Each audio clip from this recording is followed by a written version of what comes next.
Bom dia, obrigado pela oportunidade. Me sinto muito honrado em usar das palavras por alguns poucos minutos, me referindo aqui, me dirigindo a uma plateia tão seleta. Quero falar alguma coisa assim, porque depois do que o Coronel Miller falou sobre Previdência, eu acho que esse assunto está encerrado. Eu apenas continuo como capitão a comando do Coronel Miller para direcionar meus votos, meus pronunciamentos em Brasília, na busca de fazer justiça para com uma classe tão importante como essa. O assessor está em condições? Eu só quero passar um vídeo de 15 segundos, e depois que fechamos o vídeo, eu entro na matéria em si como um todo. Isso foi agora de manhã no aeroporto de Santos Dumont, no Rio de Janeiro. Talvez até, né, como está previsto eu pousar hoje no aeroporto do Rio de Janeiro, eu poderia estar pousando aí. É coisa rápida aí, pessoal.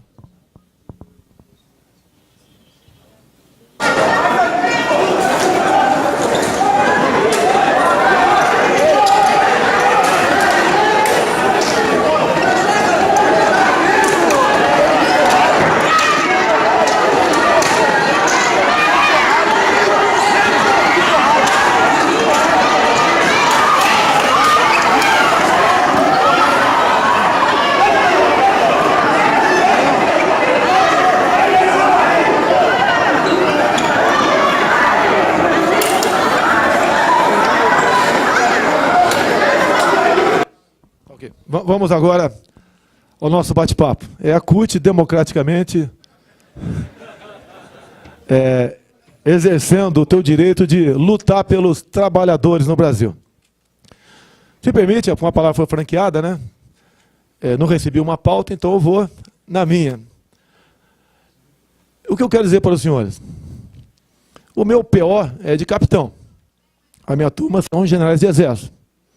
Mas eu estou num contexto que permite formular, não teoria do absurdo, mas pensar em política estratégica. E a primeira pergunta, o Brasil tem política estratégica? Tem funcionários, mas eles estão a serviço do Estado ou o governo hora de plantão? Bem, vamos lá. Muita coisa aconteceu nos últimos dias. Primeiro foi o mais importante, o Palocci dizendo para o juiz Moro que teria nomes, endereços, para que colaborasse, então, para ir mais fundo ainda na questão de desvendar tudo no tocante à corrupção no nosso Brasil. Mas ele não é um cara qualquer. Ele não é apenas um ser igual aos delatores da Odebrecht. Ele é uma pessoa que está no topo da carreira alimentar da corrupção. Está no topo da questão ideológica, tomada de poder. O recado parece que foi dado.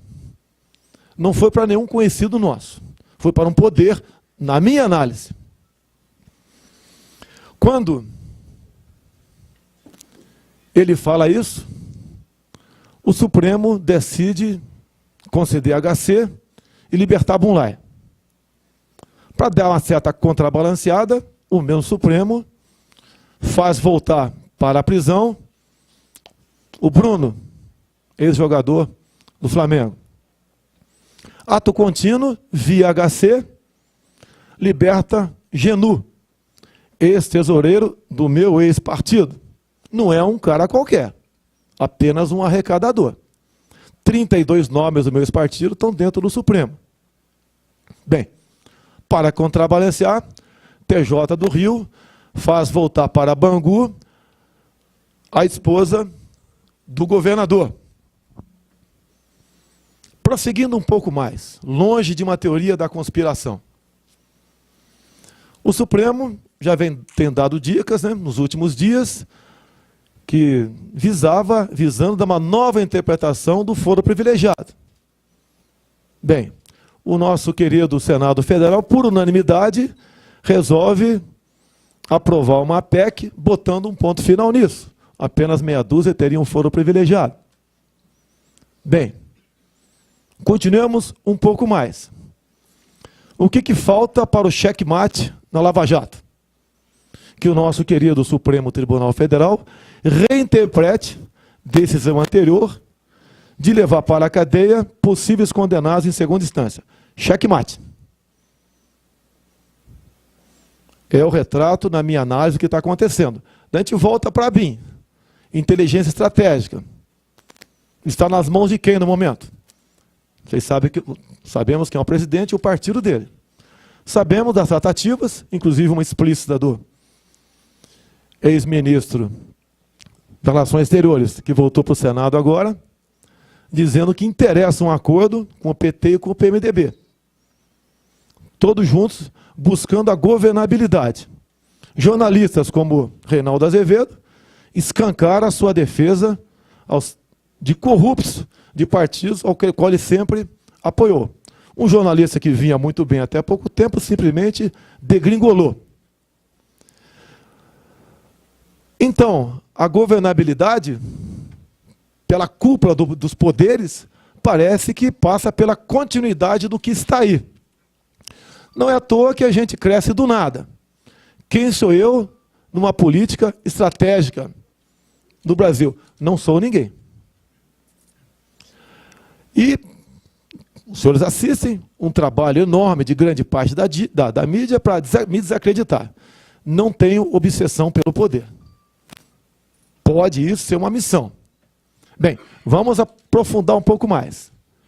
Um presidente pode muito, mas não pode tudo. Alguns falam num gestor para o futuro. Ora, analise o perfil do gestor. O que nós precisamos é alguém na presidência, que pode ser qualquer um dos senhores, que realmente busque, com políticas, levar o Brasil ao lugar que ele merece no mundo. Nós temos hoje um ministro da Defesa que simplesmente é desarmamentista. É o fim da picada. Os anteriores, como o Aldo Ribeiro do PCdoB, era da mesma linha. Um dos seus hobbies era curtir carnavais em Cuba. Talvez no bloco, me desculpe se isso não pode soar bem, pelo respeito que eu tenho, mas desfilar no bloco das damas de branco de Cuba. Vamos lá. Quando se fala em política estratégica, a gente vai no livro do Mujica, ex-presidente do Uruguai, fazia parte do Foro de São Paulo, onde, num primeiro momento, oficialmente, integrava também as Farc. No livro dele, ele diz claramente que Dilma Rousseff, ao lado da BIM e das inteligências cubana e venezuelana, tomava decisões de Estado. Seria a mesma coisa que Israel tomar decisões de Estado ao lado do Hamas. Vamos à frente. Agora dei uma de capitão. Entrei com o REC-Info, requerimento de informações, junto ao Ministério da Defesa, buscando saber, nos últimos 5 anos, o tráfego de aeronaves da Força Aérea entre os países Brasil, Uruguai, Venezuela e Cuba. A resposta vem. Eu tomo conhecimento do espelho da mesma. Eu terei que ir na primeira secretaria para tomar conhecimento e vem carimbada como confidencial. Não fui tomar conhecimento. Porque se eu abro o envelope lacrado, qualquer coisa porventura vazasse, e essa imprensa que me adora ia dar maior força para que eu fosse para o Conselho de Ética.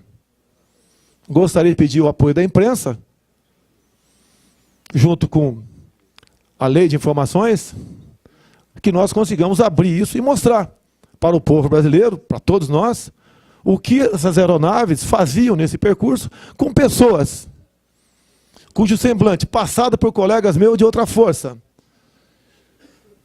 sem querer discriminar ninguém, mas que não eram brasileiros, com pessoas que levavam volumes para fora do Brasil, que não justificava ele ficar 3 dias lá fora e voltar.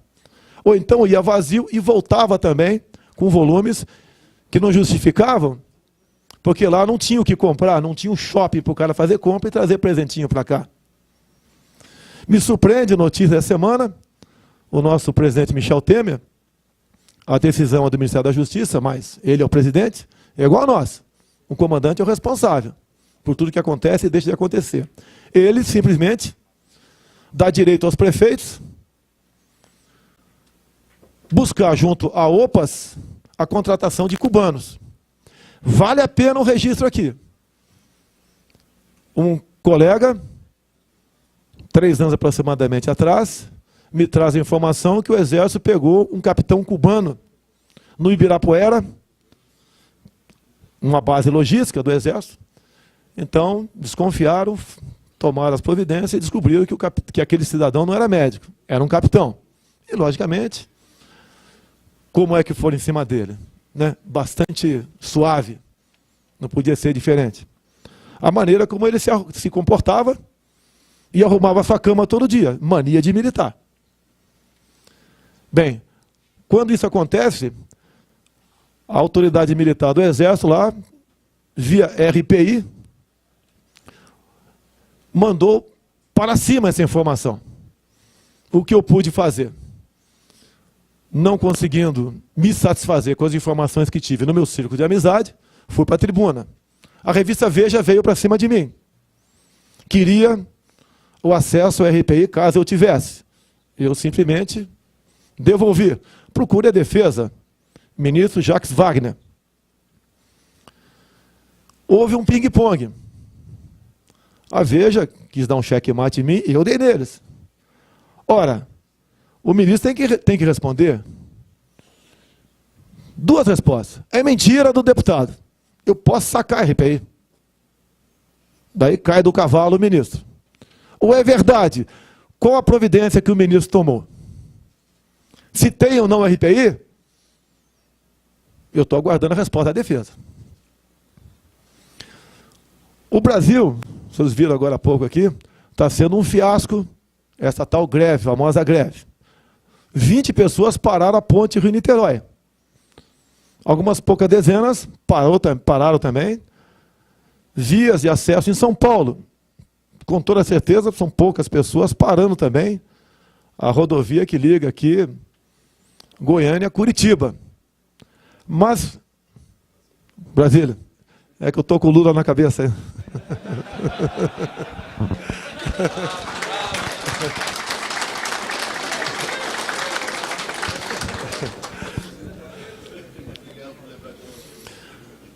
E se justifica claramente, ou se entende, melhor dizendo, os ataques que os senhores sofrem constantemente. Quando a gente fala de OAB, não é toda a OAB, setores da OAB. Quando se fala de ONGs, algumas ONGs. Do MP, alguns. Como a lamentar o nome de Ela Vieco. E agora Débora Duprá, a serviço do PT. Rezando na cartilha do PT, rezando em cima de documentos do próprio PT, discutido há pouco tempo em Salvador, Bahia, onde um dos itens mais debatido foi: devemos movimentar grupos sociais para caçar os mandatos dos deputados Eduardo Cunha e Jair Bolsonaro. Parece que eu sou mais forte que Eduardo Cunha. Mas isso, esses ataques, a justificativa é nos desgastar. Porque nós, das Forças Armadas, nós, das Forças Auxiliares, somos o último obstáculo para o socialismo. Depois de nós, nada mais sobrará. Eu não preciso apelar, cada um que eu converso, ele se antecipa e diz: nós resistiremos. Nós passaremos por isso, como outros passaram em outros momentos. 35, 64. E nós temos um compromisso com os que vêm depois de nós. Confesso aos senhores, entro, pulo nesse caldeirão fervente, muito mais. Ou melhor, basicamente pela minha filha de 6 anos de idade. Me fez tomar outras decisões na minha vida. Estou preparado? Atenderia, pelo menos em parte, aquilo que a pátria necessita? Não sei. Se aparecer alguém melhor, estou pronto para somar apoio. Jamais podemos pensar em alguém para ocupar aquela cadeira presidencial que simplesmente seja um gestor, sem qualquer crítica a quem quer que seja. Imagine os senhores se Trump tivesse um secretário de defesa do mesmo perfil do nosso atual ministro da Defesa. Com toda certeza, o garotinho de olho rasgado, pesando aí 1/8 de toneladas, não vai ser racismo agora não. Tá? Nos estaria ameaçando o mundo todo. Graças a Deus, torci e muito por ele, Trump. Ontem ele tomou decisões que vai afetar, decisões que afetarão a economia brasileira. Diminuiu drasticamente os impostos, coisa que o contrário acontece no Brasil. Em especial o meu estado. O governo lá local aumentou drasticamente os impostos. Ele mandou para o espaço a tal da curva de Laffer. Não entendo nada de economia. Assim como 5 presidentes militares não entendiam. Mas passaram o Brasil da 49ª para a 8ª economia do mundo. Ninguém pode entender nada e botar em prática o que ele entende. Você não tem caráter, não tem moral, não tem passado para poder botar um país nos eixos. É como um comandante. Eu cheguei a comandar a bateria de artilharia. Se ele não dá exemplo, tudo vai por terra. Parabenizo a polícia de Goiás aqui e do Amazonas pelos colégios militarizados. É por aí. Temos um MP que trata de uma possível nova reconvocação de integrantes de uma futura Força Nacional de Segurança. Cada um faça análise que bem entender. E todo mundo, no seu escalão, tenho certeza que a análise será satisfatória. A minha, porque passa agora a não ser mais segredo, eu acho que o objetivo de cadastrar é ter alguém para prontamente estar do nosso lado em defesa da nossa democracia, da nossa liberdade, nosso país, tendo em vista do pouco que os senhores viram aqui. Sem vaidade entre nós, o nosso compromisso é um só: o futuro do nosso Brasil. E quero terminar aqui. Tudo que faço, reservadamente, com quem quer que seja, eu mantenho a palavra. De há muito, eu me afastei da imprensa, em especial a escrita. Só dou entrevista gravando e, de preferência, no meu gabinete. Não estive naquele jantar do presidente Temer de alguns meses atrás. Tive no dia seguinte com ele. Eu, o presidente Temer, esse garoto que está aqui do meu lado, aqui, policial federal, meu filho, 3 ministros, Gedel, Padilha e Diogo, do planejamento, um 4 estrelas representando o ministro da Defesa, porque ele estava viajando, um 3 estrelas da Ativa e mais alguns assessores. Palavra do presidente Temer para mim: nós só mexeremos na previdência dos militares se os militares assim o desejarem. O objetivo de nos colocar, prezado Miller, na PEC, do meu entender, faz parte da divisão. Abriu brecha para Miller Leitão bater duramente em nós, quando buscavam sair de lá. É colocar a sociedade contra nós. Estudos do então ENFA diz que ao longo de 30 anos, o militar das Forças Armadas, na verdade, trabalha por 45. Não queremos todos os direitos trabalhistas previstos no artigo 7º da nossa Constituição. O último seria o direito à greve.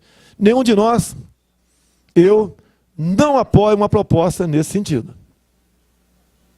Mas o objetivo maior é continuar o desgaste. Porque, sem querer ser repetitivo, nós somos o último obstáculo para o socialismo. Eles não estão mortos. Tudo pode acontecer após o dia 10. Não é à toa, como disse, temos aqui 12 mil cubanos. Não à toa, lamentavelmente, o presidente da República, que é o chefe supremo das Forças Armadas, permite que cada município faça o que bem entender em chamando mais ou menos cubanos. fantasiados de médicos.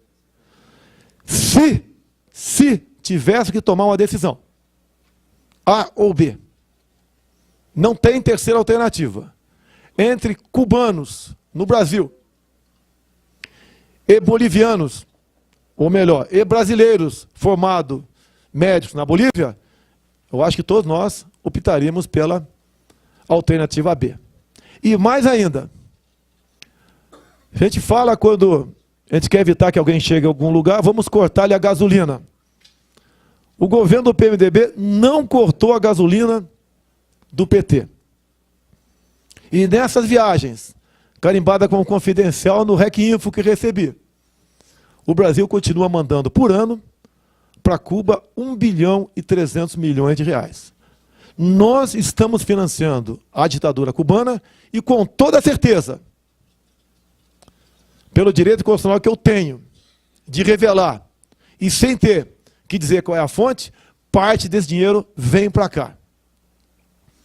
Eles estão aferrados no terreno. Utilizam as reformas propostas pelo governo, como essa última, que eu votei favorável.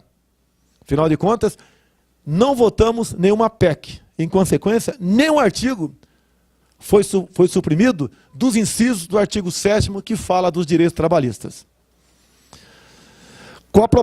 Com a decisão de Trump de diminuir impostos, teremos sim uma entrada com mais facilidade de mercadoria fabricada lá aqui. Bem como quem for em viagem terá também muito mais interesse em trazer algo de lá. Agora, nós temos que nos preocupar conosco mesmo. Teria muito a falar, teria muitas informações estratégicas para trazer aos senhores. Afinal de contas, eu sou aquele velho sargento que está há 30 anos no quartel, sabe tudo o que acontece lá dentro. Mesmo, de vez em quando, confesso que sou surpreendido. Mas, como um todo, temos informações nesse sentido e compartilho. Não tenho obsessão pelo poder. Entendo, se assim acontecer, seja uma missão de Deus. A cruz é mais do que pesada, mas Ele não nos dá nada que não possamos carregar. Juntos, nós podemos sonhar com um Brasil melhor. E peço a Deus que não tenha sangue nesse caminho pela intolerância do outro lado que, por ironia, nos acusa de intolerância. Muito obrigado a todos e Deus ajude as nossas polícias e bombeiros militares.